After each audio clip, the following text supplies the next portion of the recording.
So I went to a new place today. No. Yes. New? Yes. Wow. Tell me all about it. And well, it's new to me. It's not a new Oh, okay. place, right? But it made me think of something that a lot of people don't think of when they start their business, and that is how they build their culture within the business, Yeah. right?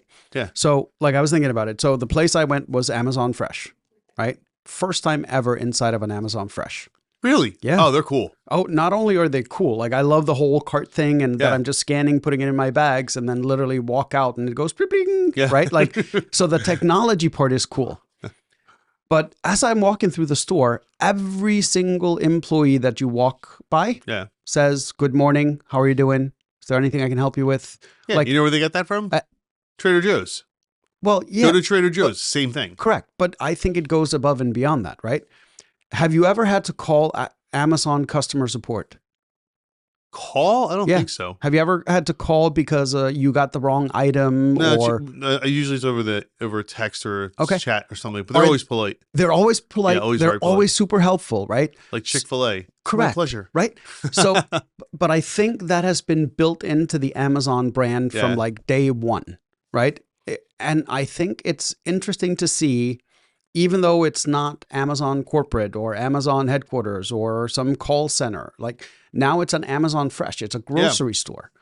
Now that culture is carrying through the entire organization, and it's purposeful. Like they've built it like that. And it was funny because I saw a video clip with what's her name, Layla Hormozi the other day, right? And she was saying, you know, every morning she would get, or not every morning, but once a week they would get on this morning Zoom call. And she was like, one day I noticed that everybody was kind of like just in their sweatpants, undone hair, all that stuff. And she's like, I'm not sure this is the brand or like the culture that we should be perpetuating, right? And she goes, you know, I could have told all of them. And she's like, and then I looked at myself in the screen and she's like, that's where they got it from, right? Like I was there sitting in my sweatpants, hair undone, right, in a ponytail, whatever. So she's like, just by me deciding to actually start getting ready for these meetings, like I would get up and shower and do my hair and dress properly. And she's like, within weeks, everybody on that call were following her lead. And I mean, that's building culture by example, right? And I think that often gets forgotten in startups and businesses, like in general, is that people are acutely aware of how leadership behaves and how they treat people. And I think that culture, whatever the leadership is doing, inherently will run through the rest of the company, right? Like if you never hear a single, let's say you're a contractor, but you never hear any of your owners or managers ever curse or talk impolitely to anybody, that will trickle down. Yeah, I think that trickles down, right? But I don't think a lot of people realize it and do it deliberately. I think it's kind of just one of those things that happens, right? And to me, it's super important because if you are in a business or you own a business in customer support and you feel like people aren't responding the right way to customers, they have a tendency of looking at that end person talking to the customer rather than looking higher up in the organization and saying, okay, could this be something that is carried through the organization? Like, is it the fact that my managers are talking to my customer support people the same way? Is it the fact that middle management is talking to the managers this way? And I think it's underestimated how you build a culture within whatever organization you have. And this could apply to nonprofits. This could apply to like anything. Oh, yeah. Right? So, yeah, I mean, I've experienced this firsthand on a couple of different occasions. And you're right. Culture is a very overlooked portion of building a business because the culture, look, let's face it. When you're starting out, it's you. Okay, fine. Your culture is you. Okay, maybe you have a friend that you're working with or something, but the culture is the owners of the business. But once you start bringing on employees and contractors and things like that, that all changes. Right? It's now about how does the culture help grow the business? And some people, and a lot of people don't think about that until it's too late. And let me give you a great example. So in the software world, right, there are plenty of divas out there, meaning that people that are fantastic developers, but horrible human beings. And they just are. They're Okay. horrible human beings, but they are some of the greatest developers you'll ever have. And early in my career, I thought it doesn't matter. They're fantastic developers. I need to have them on my team. They brought the entire team down with them. Yep. And it didn't matter how good they were. Yep. And I learned that really quickly. And now when I hire software developers that are, and sometimes, you don't know from the interview until you hire them, get rid of them. Get rid of those people. Look, Gary Vaynerchuk said it great. You're never going to be good at hiring people, but you have to be great at firing people. Right. And he's absolutely right, because you never know what someone is like on an interview, because they're a completely different person than who they really are in most cases. Right. Yep. So you bring them on board and you find out that this person is just an absolute piece of trash. Right. Maybe they have good skills. Maybe they're good at what they do. But as far as the rest of the team goes, they're condescending. They have the me mentality, etc. Get rid of them. It doesn't matter. It doesn't matter if you think, well, this person can do it. They can fit. No, get rid of them, because they're going to bring everybody else down. Yes. Because culture is such a huge part of your business. Because if you have, let's just say you have 10 employees, small business, you have 10 employees, you bring on an 11th, and all the 10 you have there, they love each other. Everyone's great. Everyone gets along, and everyone's happy. That one person will ruin the entire team if you're not careful. Yep. And there goes your productivity. There goes your business. There goes your profits. There goes everything from one person. Yep. Someone once said, be slow to hire and quick to fire. Yeah. Right. So I've kind of changed that model for me personally in my business. Is I am relatively quick to hire as well, meaning that I don't put people through an extensive interview. Just because I have no problem getting rid of you as well. Right. So if you are quick to fire, you don't have to be, as long as you're willing to take the risk and listen to your team and people are acutely aware, you can also hire a little bit faster. Sure. Right. But yeah, I watched it happen inside my business. We hired one person. Like the team was phenomenal and they would just work together and solve each other's problems. And then we hired in a person. And slowly I started noticing that people all of a sudden were back talking each other and people were complaining about who did what and how workload. And I was like, when did this start? And it was about 3 weeks after we hired that person. And I was like, You paid closer attention to them then, right? Yeah. Correct. Yeah. And only to find out that that was exactly the person that was causing all of this. Yep. Right? Now the problem is, even when I got rid of the person, that culture was kind of starting to be accepted. So it took a while to recalibrate the team back to the listen. You got to unravel all that. Yeah. Correct. Right. So yeah, but that stuff often comes out very, very quickly, because it's the little things that you start noticing, the things that weren't happening before. And you're like, this is not good. Like, this is not a place we want to be in. And it's often very easy to track down the root cause of it. It is. Yeah. Yeah. So no, that's a very, very valid point that I don't think we've really touched on. We haven't at all in any of our podcasts. Nope. So yeah, culture is such a big driver of your business, and it doesn't matter if you're a mom and pop with 3 employees or Amazon, right? Right. You got to get that. Like, walk into any Chick-fil-A in America. Every person there is happy, or at least they're feigning to be happy, but they're generally happy. And what is their answer to everything? My pleasure. Yes. Hey, thanks for that. My pleasure. So I went first time ever to Chick-fil-A like 6 months ago. Oh, you poor bastard. I know. And I had no idea what I was ordering. Like, I'd never been there. So I ordered something for my kids. Yeah. They've been there multiple times, so they knew exactly what they wanted, right? And I'm trying to figure out what I want. And I order something, and then I order a lemonade. And she goes to the machine and pumps the lemonade and stuff. And then she, I check out and all that stuff. And she goes, so, we have like this organic lemonade too for next time. And I'm like, you what? She's like, oh, would you like to try it? And I'm like, sure. So she takes my cup, dumps it, fills it up with the more expensive organic lemonade, closes it, hands it back to me and says, do you know what? I hope the next time you come that it's going to be a pleasant experience. We want this visit to be great. And I was like, every other place I would have gone to, first of all, would not have taken my cup and offered to replace what was in it. No. Nor would they have understand the importance of what they did. I mean, right now we're talking about this instance on a podcast, right? Plugging Chick-fil-A, apparently. Correct. And it cost Chick-fil-A, what, 26 cents to dump whatever I had and give me the other stuff? Yeah. But it was enough that now when my kids say, hey, we want to go out, and like if they say, oh, we want Chick-fil-A. You had that positive experience. Correct. And I'll always sit with you. I never say no anymore. Yeah. Like if that's the place they pick, then Chick-fil-A it is. Yeah. Even though like I'm not a huge fan of chicken. Like I don't like chicken, but I will go there just because of the experience that I had. And the Chick-fil-A sauce now.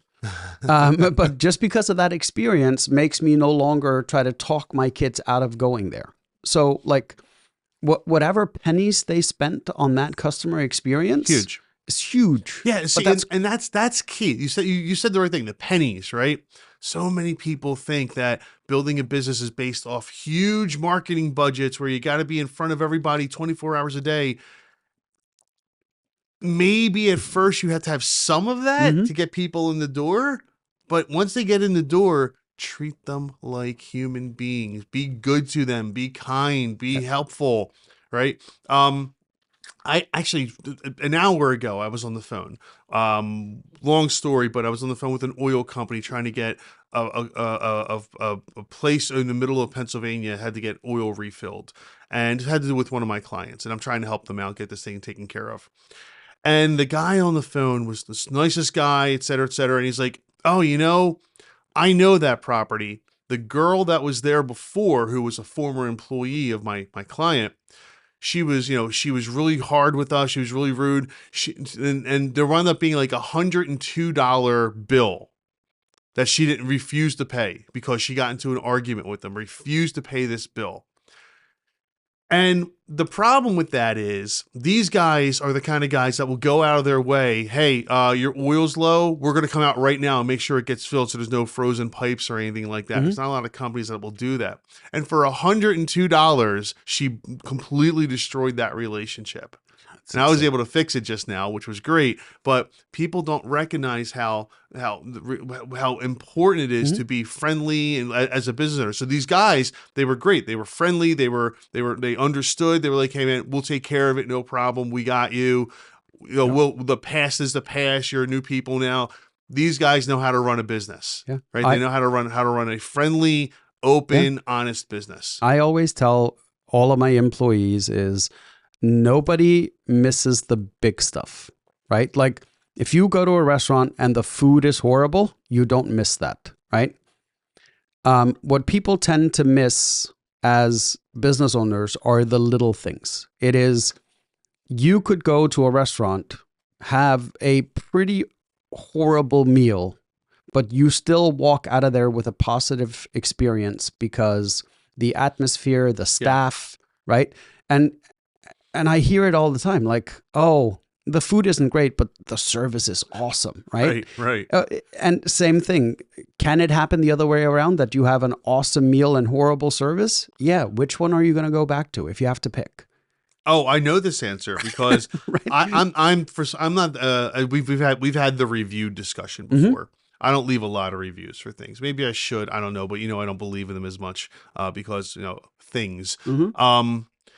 One of the few times I left a review for a restaurant, the food was great. The service was horrendous. I mean, this lady literally, she was kind of condescending, this waitress.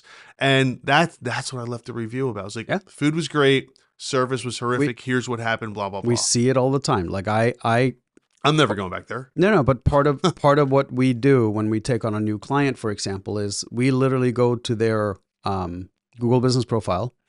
We take all of their reviews, and then we use AI to analyze and give us summaries of what it is.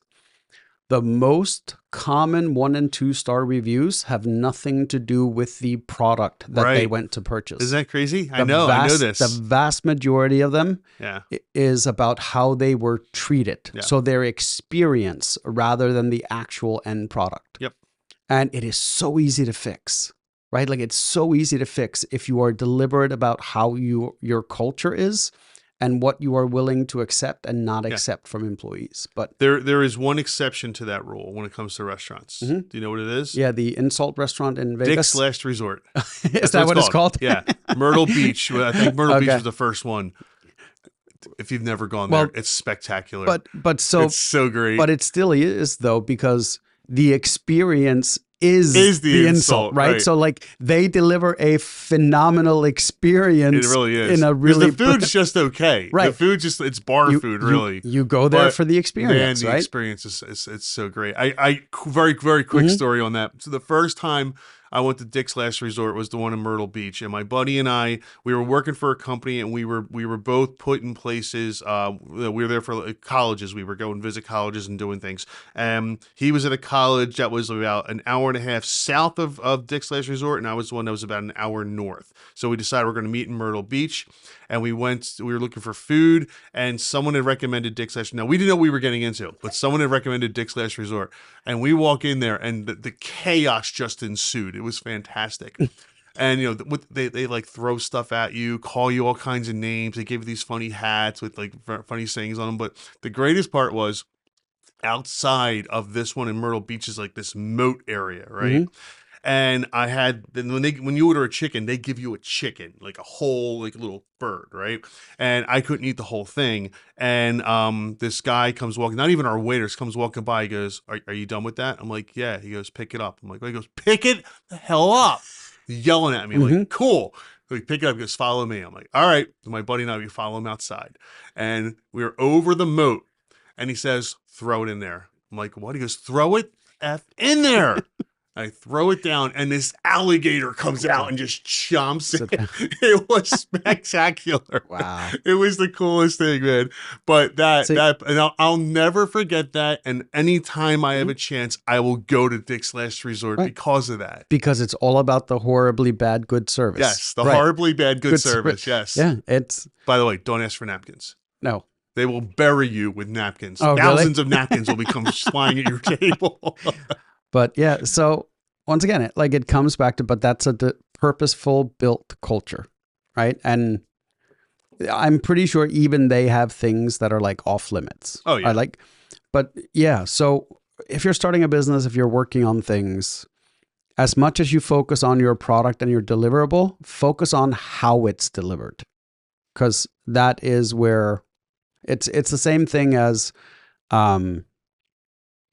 people don't leave jobs, they leave bosses. Yes. Right? Correct.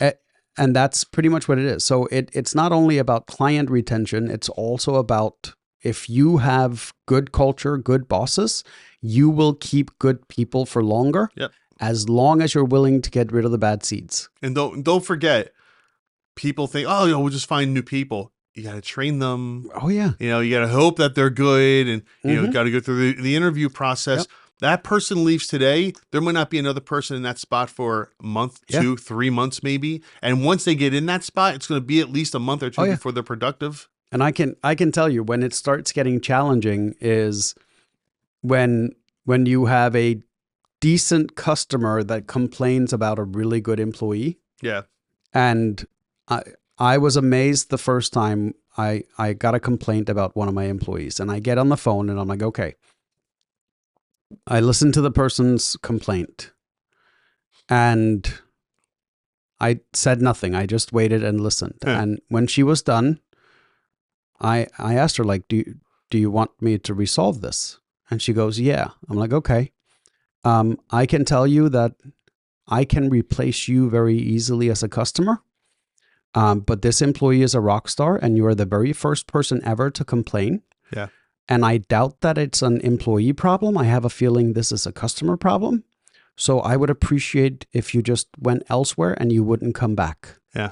And the customer on the other end, like I could hear their jaw drop. Oh, yeah. Right? Because everyone's been told their entire life, customer is always right. Yeah. That is not the case. No, not at all. By any means. Not by any stretch of the imagination, right? And it was funny because the lady just goes, well, I guess we're done then? And I'm like, I guess we are. But if you ever want to come back to us, we are here.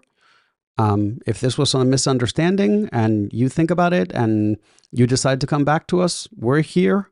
But this employee will not get reprimanded. She did nothing wrong. Any idea what kind of dedication that employee has to you now from that? Yeah. I'm sure you do. I'm saying people in general. I don't think people understand that. Yeah.